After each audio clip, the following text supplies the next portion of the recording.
Hello and welcome to Up Your Wine Game. Today I'm going to be tasting the long-lost Pinot Grigio. Where have you been, Pinot Grigio? I remember when I first got into the business, the first container of wine I ever imported in 1993, right? I mean, it was full of Pinot Grigio because that's what people were drinking. That was the one white wine that you knew you could sell pretty much at any price. Hats off to what's his name? Paterno Imports. Back in the day, they brought in Santa Margherita Pinot Grigio. I'm sure you've heard of it. It was a, it's still out there in the market. It's $20. It was the big deal back in the day. It was like, oh my God, who's going to pay $15 for Pinot Grigio from Italy? Nobody had ever heard of it. But Tony Terlato, hats off to dude for bringing that in and making Pinot Grigio what it is and was in the United States. Some 30 years ago. He started bringing it in before then. But honestly, recently, like, what happened? So my theory, and this is somewhat of an educated theory, but Pinot Grigio became big primarily because it was in every Italian restaurant in the name of Santa Margherita. It was considered a premium white wine from Italy. But quite honestly, when you go to Italy and you talk to the producers who make Pinot Grigio, they also make Pinot Bianco, Sauvignon, Chardonnay, other way more interesting wines, and they were all too happy to sell Pinot Grigio off to, American importers, because quite honestly, most Pinot Grigio in the States has very little flavor and taste. I mean, I'm just being straightforward. I know people who drink Pinot Grigio and who have over the years because it's rather mid. It's rather uninteresting, and so therefore it doesn't really overpower the food that you're having it with, or if you're just having it as a cocktail wine, it doesn't get in the way of the conversation. It's just kind of like background, or background music. It's kind of background wine. So today I'm like, and then it used to be literally you went into any grocery store, one of the end caps, it'd be Sebastiani on one, some CK Mondavi, blah, blah, blah, but one of them would be Cavit Pinot Grigio or some sort of inexpensive Pinot Grigio in a Magnum 1.5 for $8.99, and America was racing through Pinot Grigio.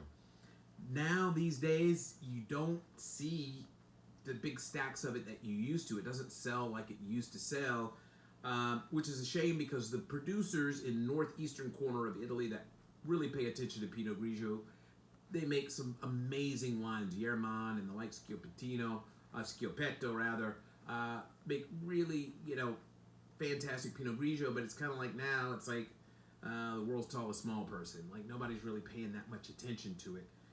So I say all that to say that here we go, Kirkland, which is Costco, versus D'Acchino Pinot Grigio from Trader Joe's. Both of these wines you can get for $5 bill or less. So my thing is, okay, if we're going to drink Pinot Grigio, if you want a background music in the form of a wine, Pinot Grigio does it as well as anybody else. So let's see what we got. Again, less than $5 for both of these. Pinot Grigio, they're both from the same area. This is Della Venezia. They can basically source from anywhere in the Veneto and elsewhere. This is Grave in Friuli, which is kind of the flatlands, if you will, in Friuli, both in the northeastern corner. Big co-op production, the whole bit. Let's just see. I'm not expecting a whole hell of a lot for $5, so let's see. Clean nose on the D'Acchino. Cleaner nose on the Costco. So let's taste. There's almost a little spearmint, a little, what is this? It's almost like fennel. There's like a hint of fennel nose on this Trader Joe's one. Not unpleasant, but interesting.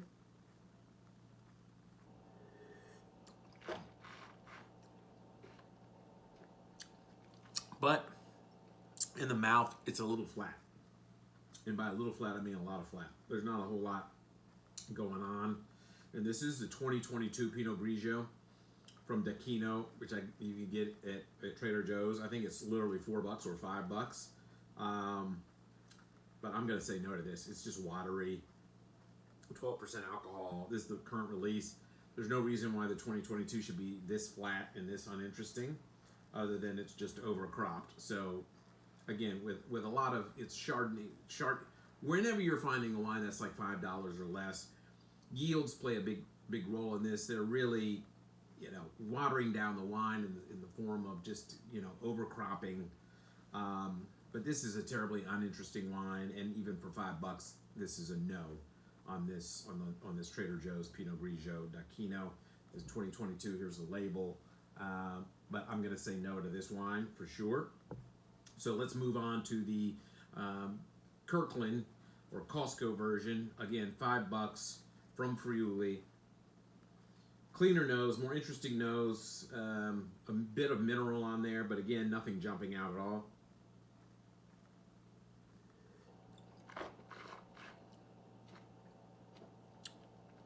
Much better.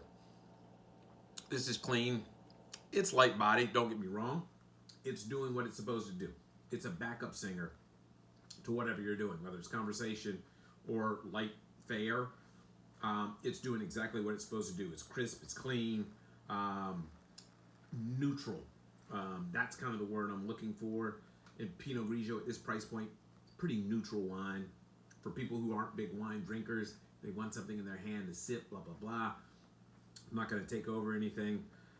Pinot Grigio is your wine for that. But clearly, this 2022, same vintage from Costco, the Kirkland, definitely would recommend this at the price. If this were a $10 bottle of wine, I would say absolutely not.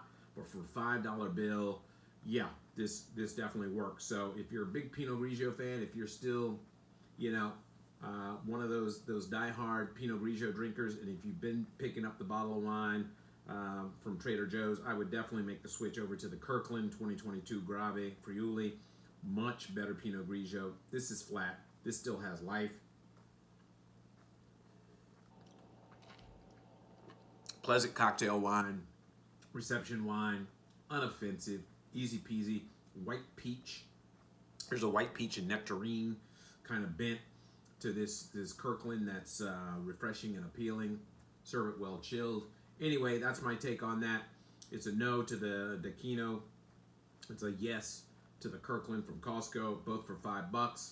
Until next time, enjoy, be well, taste well.